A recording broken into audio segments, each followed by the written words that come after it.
नमस्कार, मैं विनोद मिश्रा अपने चैनल आई डिज़ायर पे आपका स्वागत करता हूँ। आज हम देश के 5 राज्यों में हो रहे चुनाव के बारे में बात करेंगे और कुछ सवालों के जवाब समझने की कोशिश करेंगे।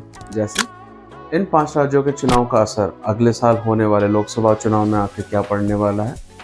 सबसे बड़ी बात और गौर करने वाली बात यह है कि बीजेपी इन चुनाव में बिना सीएम चेहरे के क्यों उतर रही है। इस सज्जन को क्या तकलीफ है भाई?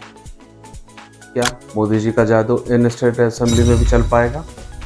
और चौथा, बीजेपी ने अपने सभी मिनिस्टर सारे एमपीज को क्यों इस स्टेट इलेक्शन में आखिर बैटिंग और फील्डिंग के लिए क्यों उतारना पड़ गया। तो आइए सबसे पहले अपनी चर्चा शुरू करने से पहले ये आपको फिर से याद दिला दूँ कि हमारा जो चैनल आई डिज़ायर है उसको सब्सक्राइब करना बिल्कुल ही फ्री है। ये तो लेटेस्ट न्यूज़ है।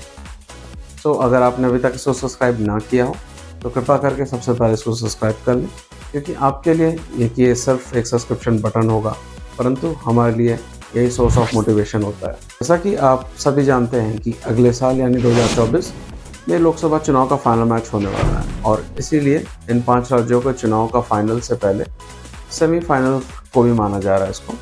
बीजेपी के साथ साथ ये फाइनल मैच नए नए बने इंडिया अलायंस के लिए भी ज़रूरी है। तो सबसे पहले हमें ये समझना है कि क्या ये राज्यों का चुनाव का नतीजों का असर बीजेपी के 2024 फाइनल पे भी क्या असर पड़ने वाला है।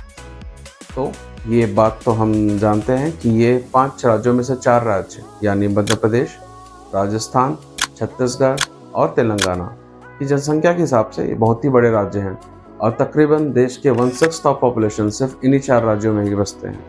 तो सुनने में तो यही लगता है कि जो इन राज्यों में जीतेगा वही 2024 के फाइनल में भी जीतेगा, परंतु ठहरिए, इसके समझने के लिए सबसे पहले हम कुछ साल पीछे चलते हैं, यानी 2018-2019 में चलते हैं। सन 2018 में बीजेपी राजस्थान, छत्तीसगढ़, मध्य प्रदेश में इनकी सरकार हुआ करती थी, परंतु 2018 में स्टेट असेंबली के चुनाव में हार हो गई थी इनकी।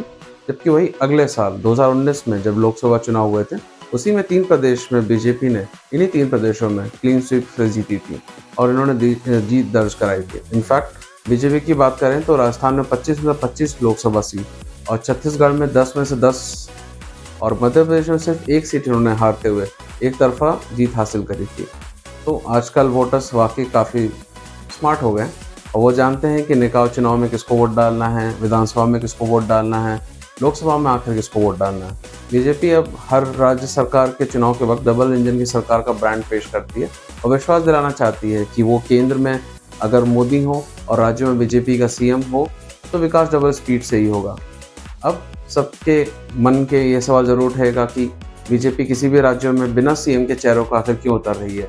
तो आपको पता ही होगा कि इन 5 राज्यों में बीजेपी की सरकार में से अब सिर्फ एक राज्य यानी मध्य प्रदेश में ही है जहां शिवराज सिंह चौहान 4 टर्म से मुख्यमंत्री बने हुए हैं और पार्टी का ये मानना है कि 4 टर्म से मुख्यमंत्री बने रहने की वजह से पार्टी के अंदर और आम जनता के बीच में भी एंटी इनकम्बेंसी का एक बड़ा फैक्टर होने वाला है। सो बीजेपी के अन्य बड़े चेहरे जैसे नरेंद्र सिंह तोमर, प्रहलाद पटेल, फग्गन सिंह कुलस्ते, एन राकेश सिंह और गणेश सिंह और भी कई बार ये लोग एमपीज रह चुके हैं, लेकिन बीजेपी वोटरों से ये संदेश देने की कोशिश कर रही है कि मध्य प्रदेश में उनको सिर्फ एक शिवराज सिंह चौहान का चेहरा देखकर वोट नहीं देना है और उनकी ऐसी कोई ज़रूरत नहीं और बीजेपी के पास और भी बहुत काबिल लोग।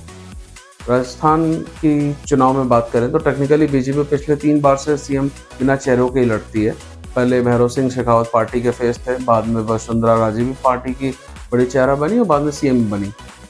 परंतु इस बार भी बीजेपी भी इस बार भी लगता है क्या कि सेंटर में मोदी के चेहरे के से ही वो लड़ना चाह रहे हैं फिर से राजस्थान में भी, और जो उनके लिए फायदेमंद भी होता है। छत्तीसगढ़ की बात करें 2018 की हार के बाद कोई बड़ा चेहरा उभर के अभी तक नहीं आया, तो अब छत्तीसगढ़ में भी मोदी के जादू के चलने का इंतजार ही किया जा रहा है। अब हर बार की तरह इस बार राज्य चुनाव में मोदी वर्सेस ऑल में बदलता दिखाई दे रहा है और सच्चाई तो बात ये भी कह सकते हैं कि मोस्टली वोटर्स जो है मोदी फेस को देखकर डबल इंजन की सरकार की चाहत में ही स्टेट इलेक्शन में मोदी को वोट डालने जाते हैं। तो वैसे बीजेपी हमेशा चुनाव मोड में ही रहती है और इसलिए छोटे छोटे भी चुनाव में भी बड़े बड़े एमपीज और एमएलए का चेहरे के साथ साथ मोदी को भी रैली में आपने अक्सर देखा ही होगा। तो उम्मीद है कि आपको एनालिसिस पसंद आई हो और आपको ऐसे और भी वीडियोस देखने हो तो हमारे चैनल को जरूर सब्सक्राइब करें। धन्यवाद।